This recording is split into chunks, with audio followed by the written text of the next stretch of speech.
Let's see what Rachel wants. What's the big question? What's on her mind?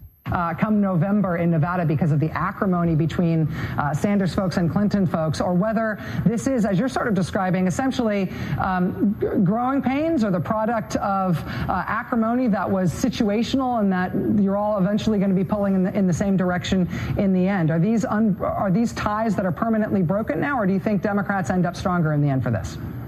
Well, I think that having a conversation about whether this being Bernie Sanders folks or Hillary Clinton folks, versus each other is the wrong conversation. It's the wrong conversation. It's not Bernie's folks versus Clinton folks. What is the right conversation? Here it comes. Seeing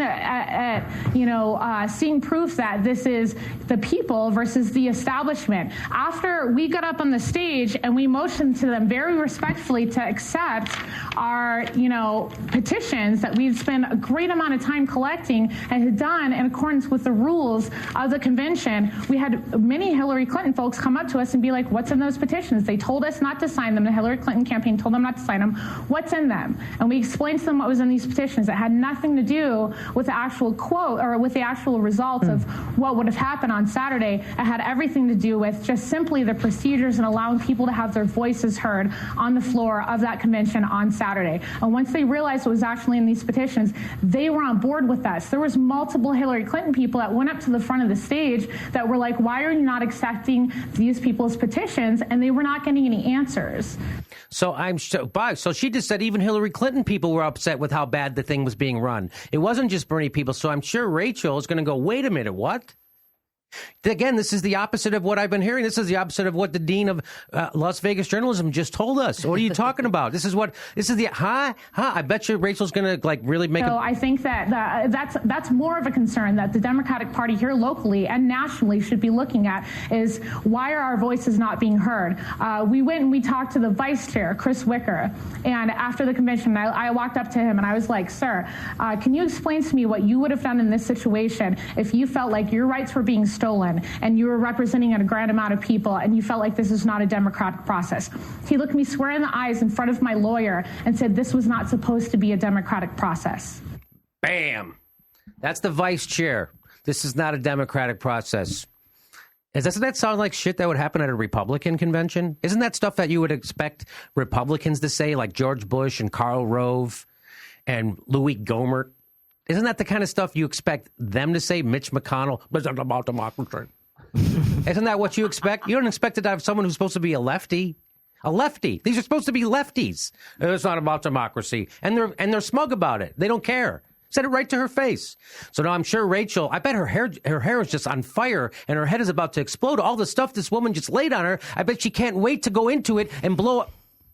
And I think that that's the concern that we should be talking about. That our party keeps saying here locally that they're the party of unity and inclusion. I think that everything that they did on Saturday and preceding that, between the reason why we filed the lawsuit and the reason why we put out the original petition, is an anathema to including people into this political process. Okay, now here it comes. I bet you Rachel's going to really put this all together for us, and she's going to make sense of it and put it in the right frame. She's going to push back on John Ralston. Angie Morelli, Bernie Sanders delegate who was an organizer on the floor of Saturday's convention in Las Vegas. I'm glad we got your voice. I'm glad we got your voice, as if it was just one person. And no follow-up to that? No what? Huh? John? Nothing. Nothing like, wow, this is news. Because this contradicts everything everyone's saying in the press right now. This contradicts the guy I just had on. This contradicts our own network. This contradicts the newspapers. This contradicts the DNC. This contradicts Debbie Wasserman Schultz. This contradicts everybody. Oh, my God, this is the story, huh? Either that or Rachel thinks this woman is a liar. Do you think this woman is a liar? Do you? Then why didn't you say so? Do you have evidence that she's lying? No. You don't? Then why do you think she's a liar? And if you don't think she's a liar, why wouldn't you make a bigger deal out of this? Why wouldn't you go, whoa? Got to have you stick around for another segment. Let's have you, John. Again, never question John Rawls. Here's how she ends the segment. She ends it just as grossly as she started it. You ready? Here we go. Ralston, I want to thank you as well for sticking with us in Las Vegas. And if you and Angie do, in fact, have a beer, I will pay for it, plus a really good tip. I believe you. Yeah, all right. Thanks. It's a deal. All right. Thank you. Could you...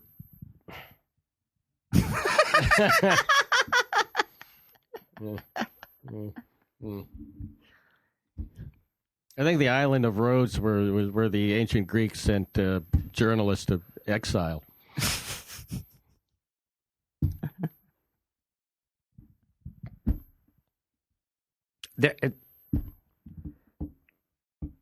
She's moving deeper into infotainment as we speak.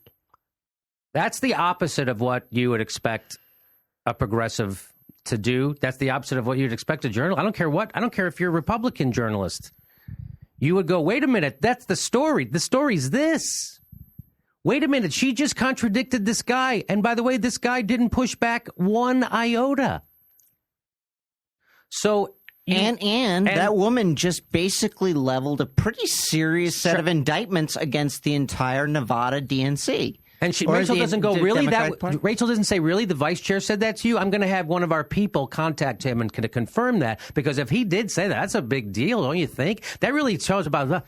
Not to water off a duck's ass. All she wants to do is get these guys to have a beer, as if that's what this is. That's the level of